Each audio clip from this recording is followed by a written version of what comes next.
Welcome to the Wits and Weights podcast, where we discuss getting strong and healthy with strength training and sustainable nutrition.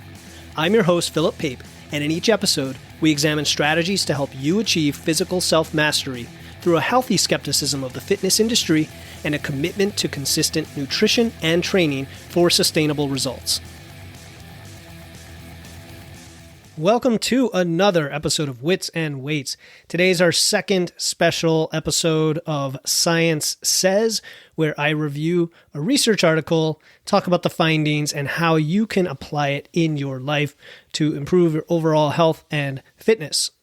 The study we're talking about today is titled Reduction in Obesity and Related Comorbid Conditions After Diet-Induced Weight Loss or Exercise-Induced Weight Loss in Men, a randomized controlled trial. This is from 2000 by Ross et al., and it is a fine example of a study on the topic comparing dieting with cardio. And the participants in the study included males who were overweight and or obese. So that was a BMI above 27, a waist above 39 inches, and they've maintained their weight for 6 months before the study began. Out of the 4 groups in the study, 2 of the groups were assigned to lose body fat. One group was the diet-only group, and one group was the cardio-only group. For both groups, they put them through a 4 to 5 week period where they basically got them to maintenance, and they confirmed this using doubly labeled water measurements, which is a very highly precise way of calculating the expenditure. And then during the study, the participants had to go to seminars every week with a dietitian where they were taught about food selection and preparing food. And then they had to keep logs of their food so the researchers understood their intake. Now, the duration of the study was 20 weeks, of which 12 weeks were for the weight loss phase. And during those 12 weeks, the diet-only group, they cut their calories by 700 calories per day. So they were in a deficit of 700 per day, and they didn't do any cardio. Conversely, the cardio-only group were at maintenance, but they expended 700 calories a day using cardio without dieting. So it's a very clear control of the specific variable of interest here, which is whether dieting 700 calories a day or cardio 700 calories a day, which one was more effective. And as far as the macros in their diet, it's more percentage based because obviously the dieting group is going to be on fewer calories, but the percentages were 55 to 60% carbs, 15 to 20% protein, 20 to 25% fat. Now, if we look at the cardio only group and we talk about what kind of cardio they basically did brisk walking or light jogging. So I would call that low intensity, steady state generally. And they did this long enough so that they could burn 700 calories, which resulted in an average time of an hour per day at just below 80% max heart rate. So the end result, because of how well this was controlled, monitored, measured, was that both groups had an effective deficit of 700 calories per day. One was purely from cardio and one was purely from diet. And by the way, I want to go off on a little tangent here because one thing that struck me when I was reading about the exercise, that they're briskly walking for about an hour a day. And I'm always talking about the value of steps of walking, especially with my clients, of if we can just walk an extra 2, 4, maybe 6,000 steps a day, oftentimes people are getting 4,000 because they have a desk job and they're not moving around a lot. And then they go up to 8,000. Well, that extra 4,000 steps is probably about 45, 50 minutes of walking, just normal walking.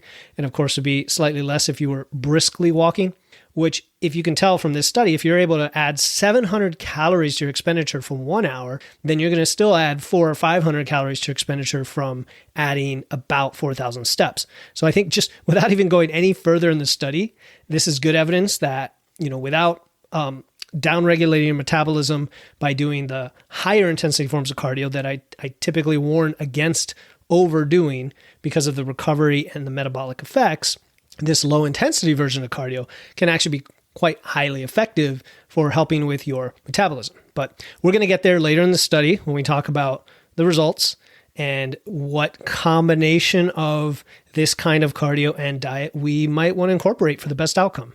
So now I want to talk about what they measured, and it would be the things you would expect. They measured the RMR it's called, which some people use interchangeably with BMR, but it's a component of your metabolism.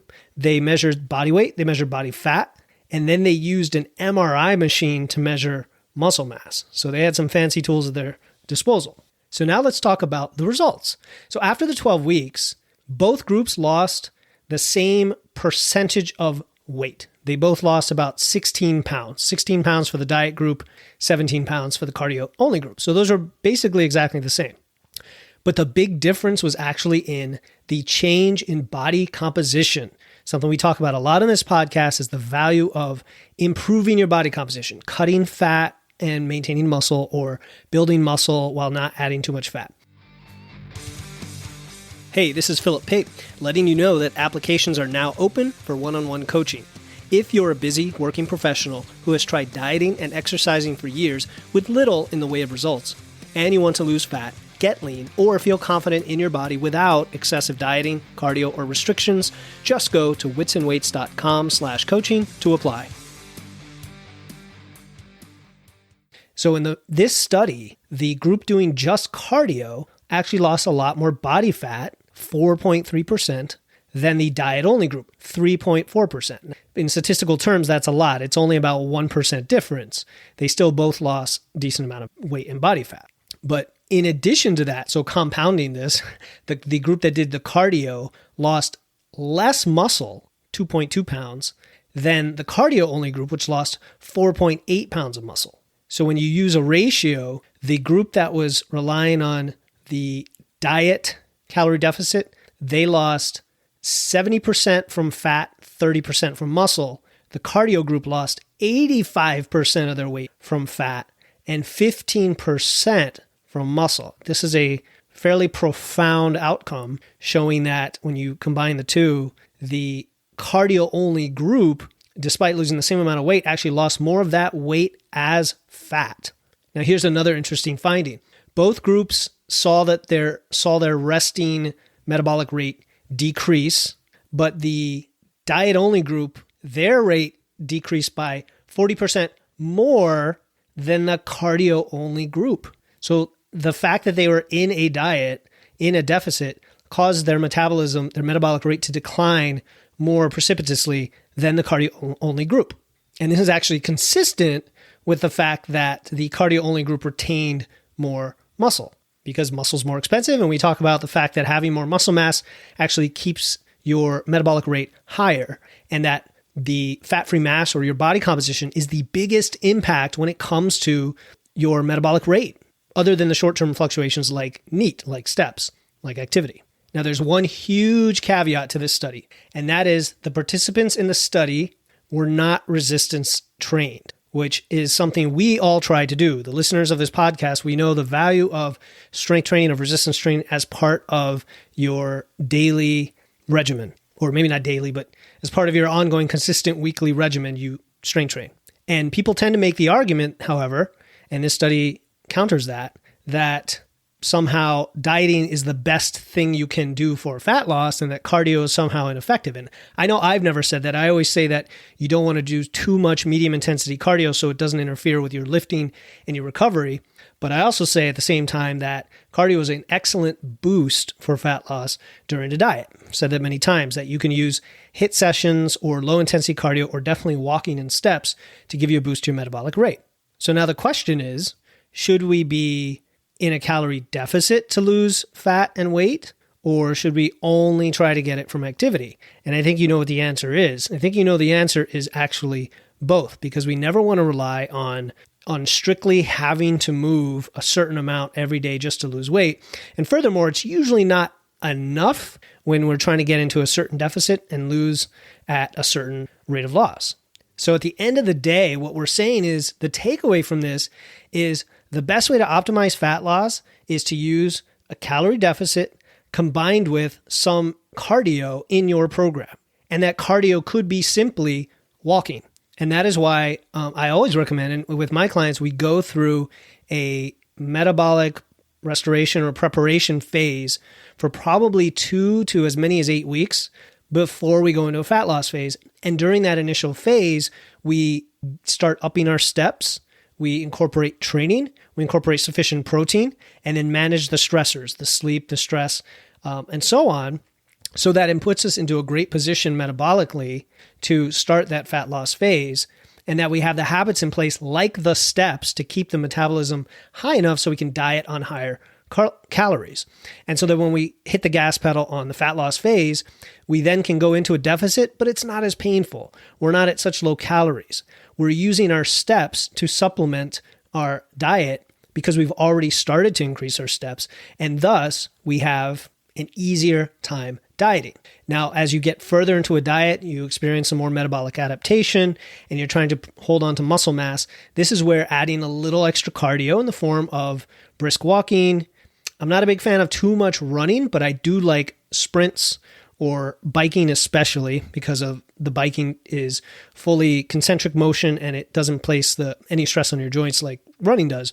But either way, you can do what I would say 2, maybe 3 high-intensity interval training sessions a week for about 10 to 20 minutes.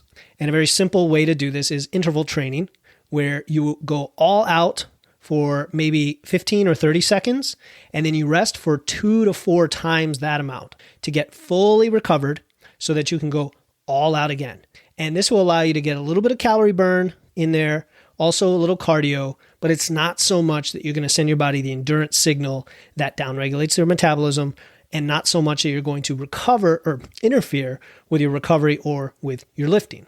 And then you try to do this at least 2 hours separated from your lifting sessions, and ideally on off days. Another consideration I would have is your hunger.